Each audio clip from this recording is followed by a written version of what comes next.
दे सलामी इस तिरंगे को, दे सलामी इस तिरंगे को जिससे तेरी शान है, सर हमेशा ऊंचा रखना इसका जब तक दिल में जान है। स्वतंत्रता दिवस की बहुत बहुत बधाई।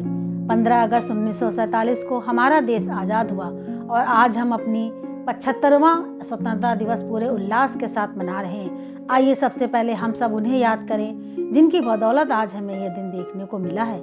आओ झुककर सलाम करें उन्हें जिनकी ज़िंदगी में मुकाम आया है।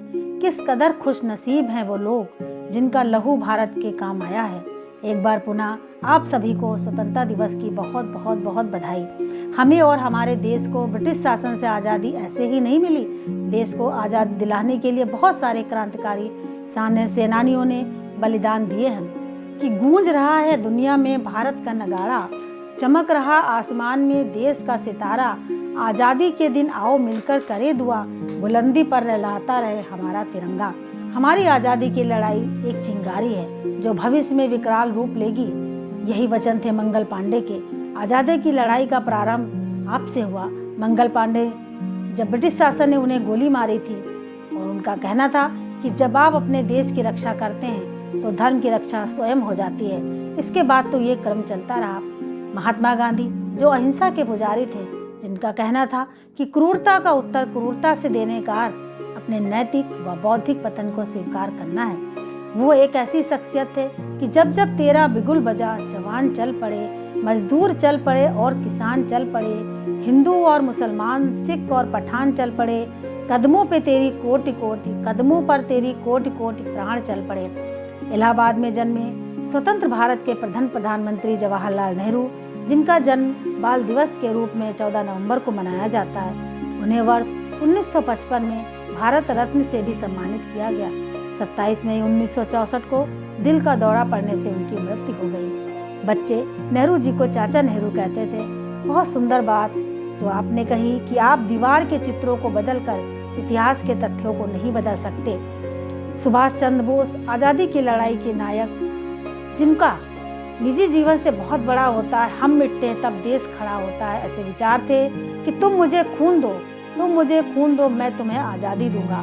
अपने लक्ष्य को समर्पित उनका कहना था कि मुझे नहीं मालूम स्वतंत्रता के इस युद्ध में हम में से कौन कौन जीवित बचेंगे, परंतु मैं यह जानता हूँ कि अंत में विजय हमारी ही होगी। देश को समर्पित नेता तिलक जी का नारा था कि स्वराज मेरा जन्मसिद्ध अधिकार है और मैं इसे लेकर रहूँगा। लेकिन भारत की आज़ादी की लड़ाई का वर्णन अधूरा रह जाएगा अगर इसमें पुरुष समाज के साथ कंधे से कंधा मिलाकर चलने वाली नारी समाज का जिक्र न किया जाए। घर की चार दीवारी में रहकर तो कभी साड़ी के पल्लू को सिर पर रखकर वीरांगनाओं ने ब्रिटिश शासन से लोहा लेने में कोई कसर नहीं छोड़ी। चूड़ियों वाले हाथों ने कभी तलवार उठाई तो कभी रोटी बेलने वाले हाथों ने पिस्तौल चलाने में हिचक नहीं दिखाई। तो आइए आज हम उन वीरांगनाओं को याद कर उन्हें नमन करते हैं। नाम लेंगे रानी चन्नेम्मा, जो कर्नाटक की लक्ष्मीबाई कही जाती हैं। कित्तूर की रानी चन्नेम्मा, जिनका जन्म 23 अक्टूबर 1778 में काकातीव में हुआ। वो भारतीय शासक थी जिन्होंने ब्रिटिश ईस्ट इंडिया कंपनी के खिलाफ हड़प नीति के विरुद्ध सशस्त्र विद्रोह किया, जिनकी मृत्यु 21 फरवरी 1829 को हुई। भारतीय योद्धा व वीर नारी चन्नेम्मा के नाम से भारत सरकार ने 1877 में एक टिकट जारी किया। नमन है ऐसी वीर योद्धा को। अवध की बेगम कही जाने वाली हजरत महल ने 1820 में उत्तर प्रदेश के फैजाबाद जिले में अपनी आंखें खोली, जिनका बचपन का नाम मोहम्मद खानम था। घर की हालत ठीक न होने के कारण इनके पिता ने इनको भेज दिया लखनऊ के शाही हरम में। खवासीन के तौर पर इनको शामिल किया गया। बहुत सुंदर और हुनरमंद होने के कारण बहुत जल्दी ही इन्होंने अपनी अलग पहचान बना महक नाम से जानी गई। आगे वो नवाब वाजिद अली शाह की बेगम भी बनी। 1856 में जब अंग्रेजों ने वाजिद अली शाह को बंदी बना लिया, तब बेगम ने अंग्रेजों के खिलाफ लड़ाई शुरू की। हिंदुस्तान की पहली जंग आज़ादी में लखनऊ का नेतृत्व कर किया हजरत महल ने। कुशल नेतृत्व की धनी होने के कारण इनकी सेना चिन्हट तथा दुलकस में हुई लड़ाई में अंग्रेजों को लोहे के चने चबवाने पर मजबूर कर दिया। हिंदुस्तान की इस बेटी से अंग्रेजी सेना थर्राती थी। 1857 में लंबी लड़ाई में अंग्रेजों ने लखनऊ पर जब कब्जा कर लिया, जिसके पश्चात अवध के जंगलों में इन्होंने अपना ठिकाना बनाया और गुरिल्ला नीति से अंग्रेजों की नाक में दम कर दिया। अंतिम दिन इन्होंने नेपाल में बिताए। भारत के प्रथम स्वाधीनता संग्राम में महत्वपूर्ण भूमिका निभाने वाली प्रथम महिला शहीद वीरांगना थी रानी अवंतीबाई। 1857 की क्रांति में रामगढ़ की रानी अवंतीबाई रेवांचल में मुक्ति आंदोलन की सूत्रधार थी। रानी ने अंतिम वचन थे हमारी दुर्गावती के जीते जी बैरी के हाथ से अंग न छुए जाने का प्रण लिया था, इसे न भूलना, और स्वयं को तलवार भोग कर प्राणों का बलिदान कर दिया। इनके साहस से घबराते थे अंग्रेज। भारत के इतिहास में इस वीरांगना ने अपना नाम सुनहरे अक्षरों में लिखवा दिया। अब बात करते हैं भारत के स्वाधीनता संग्राम की ग्रांड ओल्ड लेडी। भारत छोड़ो आंदोलन के समय मुंबई के ग्वालियर टैंक मैदान में भारतीय राष्ट्रीय कांग्रेस का झंडा फहराने वाली अरुणा आसफ अली का जन्म 16 जुलाई 1909 को तत्कालीन ब्रिटिश पंजाब के अधीन कालका के एक बंगाली ब्राह्मण परिवार में हुआ था तथा मृत्यु 29 जुलाई 1996 को हुई। अरुणा जी एक शिक्षिका थी। 1930, 1932 और 1941 के व्यक्तिगत सत्याग्रह के समय जेल की सजाएं भी भोगी। वो जो जोखिम उठाने के लिए पर्याप्त रूप से साहसी नहीं है, वो जीवन में कुछ भी पूरा नहीं कर सकता, ऐसे दृढ़ विचार इनके थे। वो औरत जिन्होंने विदेश में पहली बार फहराया था भारत का झंडा, भीकाजी कामा 1861 में जन्मी 46 साल की फारसी महिला भीकाजी कामा ने जर्मनी के स्टुटगार्ट में हुई दूसरी इंटरनेशनल सोशलिस्ट कांग्रेस में झंडा फहराया। झंडा फहराते हुए उन्होंने कहा, ये संसार के कामरेड्स, देखो ये भारत का झंडा है, यही भारत के लोगों का प्रतिनिधित्व करता है, इसे सलाम करो। भीकाजी द्वारा फहराए झंडे पर वंदे मातरम लिखा था। इसमें हरी, पीली और लाल पट्टियां थी। झंडे में हरी पट्टी पर बने 8 कमल के फूल भारत के 8 प्रांतों को दर्शाते थे। लाल पट्टी पर सूरज और चांद बना था। सूरज हिंदू और चांद इस्लाम का प्रतीक था। यह झंडा आज भी पुणे के केसरी मराठा लाइब्रेरी में प्रदर्शित है। लॉर्ड कर्जन की हत्या के बाद 1909 में वे पेरिस गई, जहां उन्होंने होम रूल लीग की शुरुआत की। उनका नारा भारत आज़ाद होना चाहिए, भारत एक गणतंत्र होना चाहिए, भारत में एकता होनी चाहिए। 1962 में भारत के पोस्ट एवं टेलीग्राफ विभाग ने गणतंत्र दिवस पर मैडम भीकाजी कामा की याद में एक टिकट भी जारी किया। उखाड़ फेंका हर दुश्मन को जिसने झांसी का अपमान किया, मर्दानी की परिभाषा बनकर आज़ादी का पैगाम दिया। हम लड़ेंगे तब कि हमारे आने वाली पीढ़ियां अपनी आज़ादी का उत्सव मना सकें। ऐसा दृढ़ संकल्प रखने वाली वीरांगना रानी लक्ष्मीबाई का जन्म 19 नवंबर 1828 को हुआ था। बचपन का नाम मणिकर्णिका प्यार से मनु कहा जाता था। बहुत ही चंचल और सुंदर थी। सब उन्हें महल में छबीली कहकर बुलाते थे। बचपन में ही शस्त्र विद्या में निपुण हो गई थी छबीली। 1842 में उनका विवाह झांसी के मराठा शासित राजा गंगाधर राव नेवालकर के साथ हुआ। पति की मृत्यु के बाद झांसी की रक्षा की जिम्मेदारी उन्होंने बखूबी निभाया। झांसी 1857 के संग्राम का मुख्य केंद्र था। चमक उठी सन 57 में वह तलवार पुरानी थी, बुंदेलो हर बोलो के मुंह हमने सुनी कहानी थी। 1857 में पड़ोसी राज ओरछा और दतिया के राजाओं ने झांसी पर आक्रमण कर दिया। रानी ने उन्हें विफल कर दिया। मुर्दों में भी जान डाल दे, उनकी ऐसी कहानी है, वो कोई और नहीं झांसी की रानी है। 18 जून 1858 को ग्वालियर के पास कोटा की सराय में ब्रितानी सेना ने लड़ते लड़ते रानी लक्ष्मीबाई की मृत्यु हो गई।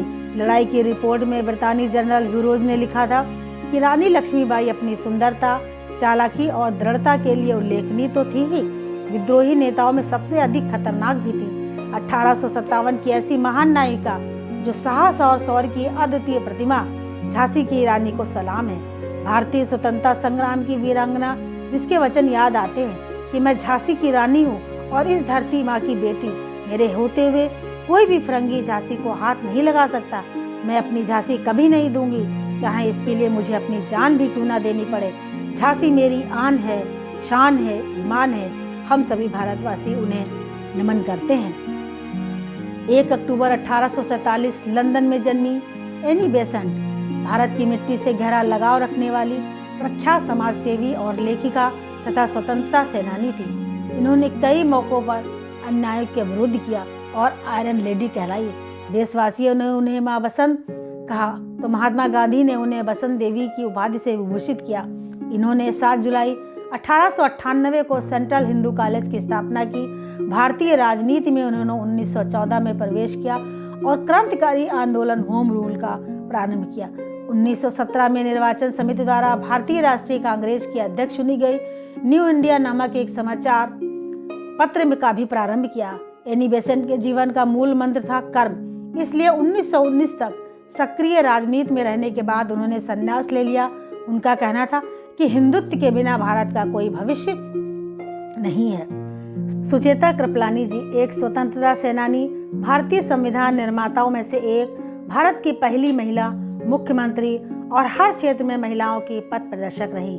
25 जून 1908 में जन्मी सुचेता कृपलानी मुख्यमंत्री बनने से पहले स्वतंत्रता संग्राम में महात्मा गांधी के साथ कंधे से कंधा मिलाकर चलती थी। 1940 में उन्होंने भारतीय राष्ट्रीय कांग्रेस की महिला शाखा अखिल भारतीय महिला कांग्रेस की स्थापना की। 1942 में भारत छोड़ो आंदोलन में सक्रिय भूमिका निभाने के कारण उन्हें 1 साल के लिए जेल भी जाना पड़ा। 1971 में उन्होंने राजनीति में से संन्यास ले लिया और 1 दिसंबर 1974 को उनका निधन हुआ। सावित्रीबाई फुले भारत की पहली महिला प्रशिक्षित महिला थी। 19वीं सदी की समाज सुधारक सावित्रीबाई फुले जिन्होंने महिलाओं की शिक्षा और सशक्तिकरण में महत्वपूर्ण भूमिका निभाई, जिनका जन्म 3 जनवरी 1831 को हुआ। उन्होंने अपने पति के साथ मिलकर पुणे में भिंडीवाला में पहला कन्या महाविद्यालय खोला। उनका कहना था कि जाओ जाकर पढ़ो लिखो, बनो मेहनती, बनो आत्मनिर्भर, काम करो, ज्ञान और धन इकट्ठा करो। ज्ञान के बिना सब खो जाता है, ज्ञान के बिना हम जानवर बन जाते हैं, इसलिए खाली मत बैठो, जाओ जाकर शिक्षा लो। उनकी कविता संग्रह कात्य फुले तथा दूसरी बाबन कशी सुबोध रत्नाकर की थी।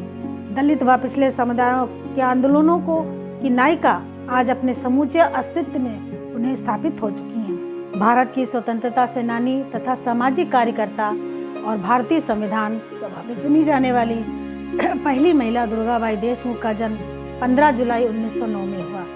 आभूषण और सौंदर्य प्रसाधन से दूर रहने वाली महात्मा गांधी की अनुयायी थी, जिन्होंने 3 बार 1930 से 33 के बीच में जेल भी जाना पड़ा। मद्रास प्रांत से 1946 में भारत की संविधान सभा की सदस्य चुनी गई। 1962 में एक नर्सिंग होम की स्थापना भी की, जो आज दुर्गाबाई देशमुख हॉस्पिटल के नाम से प्रसिद्ध है। उन्होंने महिला शिक्षा पर जोर दिया। 10 साल की उम्र में उन्होंने अपनी मां को पढ़ाया और एक हिंदी पाठशाला की स्थापना की। भारत सरकार द्वारा उन्हें पद्म विभूषण से सम्मानित किया गया। 9 मई 1981 को ये तारा हमें छोड़कर चला गया। कमला नेहरू का जन्म 1 अगस्त 1899 को हुआ। वे पंडित नेहरू की पत्नी थी। बेहद शांत और शर्मीली स्वभाव की थी। 1921 के असहयोग आंदोलन में उन्होंने इलाहाबाद में महिलाओं का एक समूह गठित किया। विदेशी शस्त्र और शराब की दुकानों का घेराव किया। एक बार जब नेहरू जी भाषण दे रहे थे तो उन्हें गिरफ्तार कर लिया गया, तो कमला नेहरू ने बढ़कर उस भाषण को पूरा किया। वे 2 बार गिरफ्तार भी हुई। कमला नेहरू टीबी से पीड़ित थी। उन्हें इलाज के लिए स्विट्जरलैंड ले जाया गया, जहां पर 28 फरवरी 1936 को उन्होंने अंतिम सांस ली। ऐसी महान स्वतंत्रता सेनानी समाज सेविका को हम नमन करते हैं। साधना, त्याग, नारी शक्ति की प्रतिमूर्ति एवं महात्मा गांधी जी के स्वतंत्र भारत के सपने को साकार करने में समर्पित सहभागी की भूमिका निभाने वाली बा कस्तूरबा गांधी। 13 साल की उम्र में उनका विवाह गांधी जी के साथ हुआ था। गांधी की गिरफ्तारी के बाद स्वाधीनता संग्राम में महिला की भागीदारी को लेकर आंदोलन चलाया। प्यार से लोग उन्हें बा बुलाते थे। दक्षिण अफ्रीका में अमानवीय हालत में भारतीयों को काम कराने के विरुद्ध आवाज उठाने पर उन्हें 3 महीने के लिए जेल भी जाना पड़ा। स्वतंत्र, सक्षम, समृद्ध, आत्मनिर्भर भारत के लिए अपने सर्वस्व सुख को देश को समर्पित करने वाली बा कस्तूरबा गांधी को नमन है। महान स्वतंत्रता सेनानी और आज़ाद हिंद फौज की अधिकारी, आज़ाद हिंद सरकार में महिला मामलों की मंत्री रही कैप्टन लक्ष्मी सहगल। आज़ाद हिंद फौज की रानी झांसी रेजिमेंट में लक्ष्मी सहगल का बहुत ही सक्रिय योगदान रहा। बाद में उन्हें कर्नल का ओहदा भी दिया गया। लोगों ने कैप्टन के रूप में लक्ष्मी को याद रखा। भारत सरकार ने 1998 में पद्म विभूषण से उन्हें सम्मानित भी किया। ये कुछ ही वीरांगनाओं की बात हुई। इसके अलावा बहुत सारी ऐसी नारियों ने जिन्होंने देश की आज़ादी में कभी अपना पति, कभी अपना बेटा, तो कभी अपना भाई खोया। उन सभी भारतीय महिलाओं को शत शत नमन है। सच कहा गया है, आज़ादी की लड़ाई नारी शक्ति के बिना नहीं लड़ी जा सकती थी। आज़ादी की लड़ाई नारी शक्ति के बिना नहीं लड़ी जा सकती थी। मातृशक्ति की आहूत से सफल हुआ है आज़ादी का यज्ञ। जय हिंद, जय भारत। धन्यवाद।